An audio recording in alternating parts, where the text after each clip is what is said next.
안녕하세요. 김동섭입니다. 10월 25일 아침 시작하도록 하겠습니다. 오늘 새벽에 끝난 미국 시장은 상승 마감했죠. 그동안 계속 시장이 어려움을 겪었었는데요. 오늘 상승 마감했습니다. 미국 시장은 기업 실적에 영향을 받았고요. 국채금리가 좀 안정되는 모습이 있었죠. 제가 어저께 말씀 중에서 이제부터 미국 시장은 실적에 의한 시장의 방향성이 나올 수 있다 이런 얘기를 했었죠. 왜냐하면 국채가 올라간 이유 중에 하나가 빌 에크먼의 영향이 있었다라고 보고 그가 이제는 포지션 변경을 해버렸기 때문에 이제는 국채가 위로 가기는 굉장히 힘들 거라고 봐야겠죠. 그렇기 때문에 이제 시장의 방향성은 단기적으로는 기업 실적이 되게 중요하다 그런 말씀 드렸었는데요. 지금 S&P에 소속된 기업 중에 23%가 기업 실적을 발표했습니다.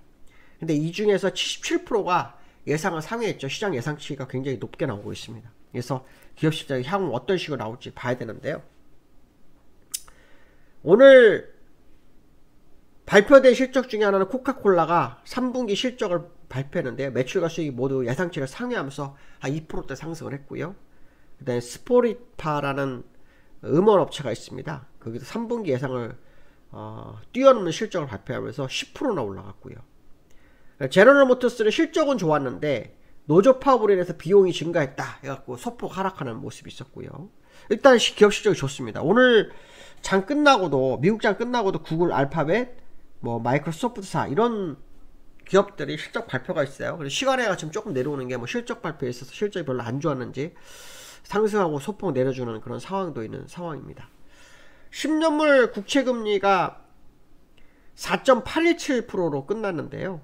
장중하다 4.988까지 갔다가 밀렸어요. 그래서 변동성이 갑자기 커지는 모습인데요. 이게 고점에서 분산할 때 이런 현상이 좀 나타나죠. 분산할 때. 그러니까 그동안 매집했던 물량을 던지다든가 할 때 나타나는 현상이고요. 어쨌든 시장의 국채를 움직였던 주도자가 방향을 바꿨다는 것 자체가 시장에는 국채의 안정이 될 거다. 이런 식으로 해석을 할 수 있죠. 그래서 이제는 아마 국채보다는 다른 쪽으로 방향을 계속 봐야 되는데 지표와 실적 이제는 실적이고요. 실적 가운데 이제 지표가 나오죠. 개인 소비 지출 이번에 나오고 GDP 나옵니다. GDP는 목요일날 저녁에 나오고요. 개인 소비 지출은 금요일 저녁에 나오는 걸로 제가 알거든요. 그래서 두 개가 시장의 방향성에 상당한 의미를 좀 부여할 거다 이런 해석을 할 수 있겠죠.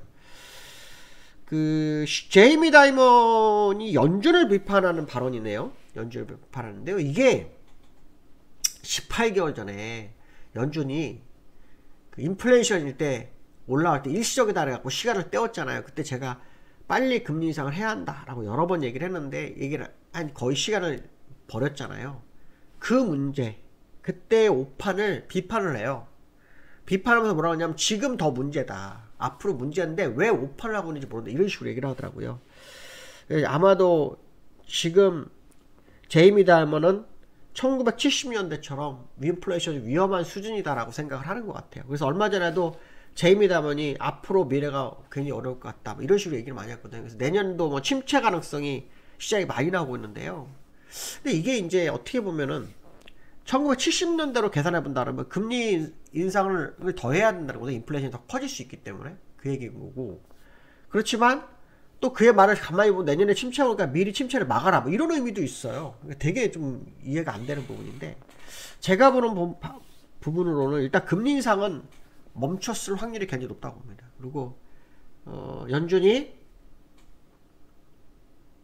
아마도 이제 금리나 시동을 걸 확률이 높은데 그 시점이 언제냐 거기에는 명분이 생겨야 되는데 그게 주가의 하락이나 경제의 침체 두 가지가 둘 중에 하나가 있어야 되거든요. 근데 지금 주가는 국채로 인해서 하락했지 경제로 인해서 하락은 안 했거든요. 그래서 경제의 흐름이 어떤 식으로 변화되는지를 계속해서 지켜봐야 될 거다 이런 말씀 드리고 싶고요. 지금 보시면 나스닥 0.9%, 다우 0.6% 상승을 했죠. 다우는 어저께 제가 말씀드렸을 거예요. 여기서 저점을 잡기 위한 노력이 있는 것 같다라는 얘기를 제가 어저께 해드렸죠. 그래서 오늘 밤 중요합니다 라고 했는데 어제 일단 상승해서 끝났죠. 나스닥도 요 1, 2, 3 추세선에 걸려있다 그래서 오늘 밤 중요합니다. 근데 역시 상승을 했죠. 나스닥은 장중한 때 1%대 1.17% 정도 상승했었고요. 다우는 장중하 때 1% 상승했었네요. 그러니까 대체적으로 상승이 강했던 그런 모습이고요.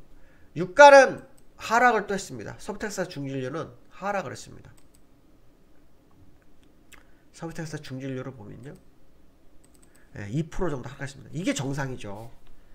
왜냐하면 이게 추세를 돌파하더라도요, 후엑스펜 이격이, 그러니까 후엑스펜이 여기서 떨어졌어야 되걸 받아 올렸잖아요. 이스라엘하고 하마스 분쟁으로 해서. 그쵸? 근데 그게 잘못됐다는 거죠. 결국은 후엑스펜이 내려와서 이격 벌리기를 해야 되기 때문에 제가 이렇게 내려갈 수 있다고 그랬죠. 그래서 일단 유가의 하락은 인플레이션에 영향을 미치죠. 인플레이션을 영향을 미칩니다. 그렇죠? 인플레이션 영향을 미치기 때문에 다음 달 소비자 물가지수, 그러니까 지난번에 유가가 이만큼 올랐는데도 인플레이션이 별로 안 움직였어요. 근데 이번에 다시 내려왔으니까 인플레이션 영향을 미칠 확률이 높죠. 그 얘기 무슨 말이냐면 다시 인플레이션 이제 반등했던 게 내려올 확률이 높다, 이런 해석도 할 수 있겠죠. 어쨌든 연준이 11월 달에 금리 인상이 점점 어려워지는 쪽으로 흘러가는 게 아닌가, 뭐 이런 해석을 해봐야 됩니다. 그 유가로 보면요, 유가가 하락했기 때문에 원달러도 오늘 조금 흔들릴 수 있지 않을까, 뭐 그런 해석도 해볼 수 있겠죠.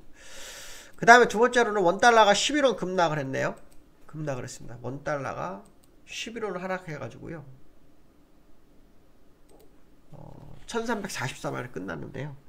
이 원달러는 두 개의 영향을 받았어요, 요 근래. 하나는 정유주에, 그러니까 원유에 관련해서, 또 하나는 국채에 관련해서 두 가지 영향을 받았거든요. 근데 그 두 가지가 전부 내렸죠. 국채도 4.817%까지 내려왔고, 유가도 내려왔어요. 그러니까 환율이 버틸 재간이 없죠. 버틸 재간이 없으면 환율도 내려올 수준이 열었는데, 제가 항상 얘기했잖아요. 60일선가는 조구를 한번 해야 될 거라는데 한 번도 안 했어요. 여기서 했을 줄 알았는데 안 했고, 여기서 할 줄 알았는데 안 했고요. 여기서는 또 아시겠지만 이게 유가 때문에 올라갔잖아요. 유가 때문에. 여기서 지금 내려와야 되잖아요. 그렇죠? 국채 때는 별로 못 올라갔어요. 여기 내려와야 된단 말이에요. 그래서 60일선가의 조우는 한 번은 있어야 되는데, 꼭 이제는 이제 60일선이 아니라 뭐 90일선이나 뭐 이런 데가 조우가 한 번 있어야 될 거라고 보는데요. 그러기 위해서는 지금 원달러가 좀 내려올 확률이 높다라고 봐야 되겠죠. 어쨌든 원달러를 상승시켰던 요인들이 사라지고 있는 거죠. 물론 이제 마지막 하나 남아요. 금리 인상에 대한. 이제 금리가 동결을 하고 선회하면 원달러 내려오겠지만, 어쨌든 금리가 하나 남아있는 상황이다, 이렇게 해석을 하시면 될 것 같습니다. 세 번째, 코스피가 4거래일 만에 반등에 성공하는데요. 요즘 코스피가 급락을 반복했죠. 급락을 계속했어요. 근데 어저께 장중에 마이너스 1.27%, 정확하게 제 기억으로 10시 40분까지인가 하락을 했다가요, 그때 이후로 끌어올려서 플러스 1%대로 마감을 하고 마감했습니다. 근데 여기서부터, 여기 고점이 얼마냐, 2464였어요 2464에서 2420, 그러니까 1130포인트를요 4거래 만에 밀어낸 거였어요. 굉장히 빠른 속도로 밀어냈죠. 그래서 빠르게 밀리면 또 빠르게 올라오는 경향이 좀 있죠. 그래서 오늘 흐름을 좀 지켜보실 필요성이 있겠죠. 오늘 흐름을 좀 지켜보실 필요성이 있는데요. 어쨌든 분명한 것은 뭐냐면, 이 코스피가 이제 하락을 마감시키는 듯한 느낌을 보여주는 기술적 분석이 있습니다. 그래서 추후 방향성을 지켜봐야 되겠지만, 코스피 흐름을 보셔야 될 것 같고요. 그 코스피 흐름에서 제일 중요한 것은 수급인데요. 수급에서 외국인은 팔고요, 기관은 소폭 삽니다. 그러니까 수급적으로 보면은 좀 이해가 안 되죠. 왜냐면 어저께 외국인은 팔았잖아요. 선물도 팔았고요, 선물 계속 팔았어요. 그 다음에 외국인 현물도 다 팔았죠. 개인도, 기관도 선물을 못 했고, 그리고 수급으로는 개인이 올린 건데요.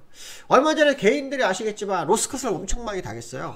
담보대출 완전히 반대가 많이 나갔었는데, 또 이 보면 개인이 산 걸로 보이는데 참 수급적으로는 답이 좀 없습니다. 어쨌든 이 상황으로 본다면, 얼마 전에 외국인들이 매수를 했었기 때문에 매도를 나갔잖아요. 이게 수급이 변할 때 퐁당퐁당 매수 하는 경향이 있는데, 오늘 매수로 전환하는지를 한번 지켜볼 필요가 있겠다, 이런 말씀 드릴 수 있을 것 같습니다. 오늘 여기까지 하겠습니다. 감사합니다.